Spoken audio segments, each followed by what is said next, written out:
அஸ்ஸலாமு அலைக்கும் வரஹ்மத்துல்லாஹி தஆலா வரகாத்துஹு. அளவற்ற அருளாளனும் நிகழ்ச்சி அன்புடையனுமாகிய அல்லாவின் திருப்பெயரால் துவங்குகின்றேன். திருக்குரான் அத்தியாயம் 2 வசனங்கள் 177 முதல் 182 வரை. புண்ணியம் என்பது உங்கள் முகங்களை கிழக்கிலோ மேற்கிலோ திருப்பிக் கொள்வதில் இல்லை.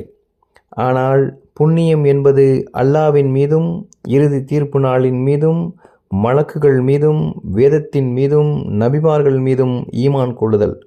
தன் பொருளை இறைவன் மேலுள்ள நேசத்தின் காரணமாக பந்துக்களுக்கும் அனாதைகளுக்கும் ஏழைகளுக்கும் வழிப்போக்கர்களுக்கும் யாசகர்களுக்கும் அடிமைகளுக்கு கடனாளிகள் போன்றவரின் மீட்புக்காகவும் செலவு செய்தல்.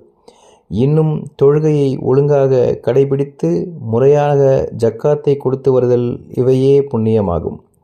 இன்னும் தாம் வாக்களித்ததில் தம் வாக்குறுதிகளை நிறைவேற்றுவோரும் மறுமை இழப்பு போன்ற துன்பத்திலும் நோய் நொடிகள் போன்றவற்றின் கஷ்டத்திலும் யுத்த சமயத்திலும் உறுதியுடனும் பொறுமையுடன் இருப்போர்தான் நன்னெறியாளர்கள்.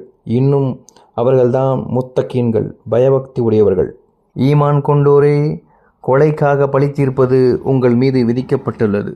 சுதந்திரம் உடையவனுக்கு சுதந்திரம் உடையவனும் அடிமைக்கு அடிமை, பெண்ணுக்கு பெண்.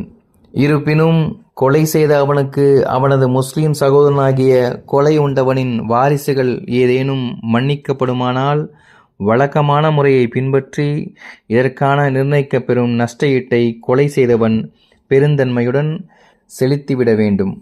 இது உங்கள் இறைவனிடம் இருந்து உங்களுக்கு கிடைத்த சலுகையும் கிருபையும் ஆகும். ஆகவே இதன் பிறகு உங்களில் யார் வரம்பு மீறுகிறாரோ அவர்களுக்கு கடுமையான வேதனையும் உண்டு.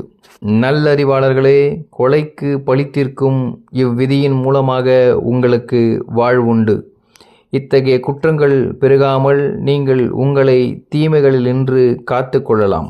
உங்களில் எவருக்கு மரணம் நெருங்கிவிடுகிறதோ அவர் ஏதேனும் பொருளை விட்டு செல்வோராக இருப்பின் அவர் தம் பெற்றோர்களுக்கும் பிள்ளைகளுக்கும் முறைப்படி வசியத் மரண சாசனம் செய்வது விதியாக்கப்பட்டிருக்கிறது. இதை நியாயமான முறையில் நிறைவேற்றுவது முத்தகீன்கள், பயபக்தி உடையவர்கள் மீது கடமையாகும்.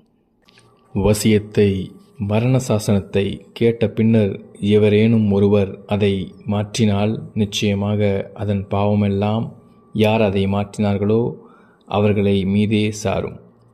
நிச்சயமாக அல்லாஹ் யாவற்றையும் கேட்பவனாகவும் அறிபவனாகவும் இருக்கிறான். ஆனால்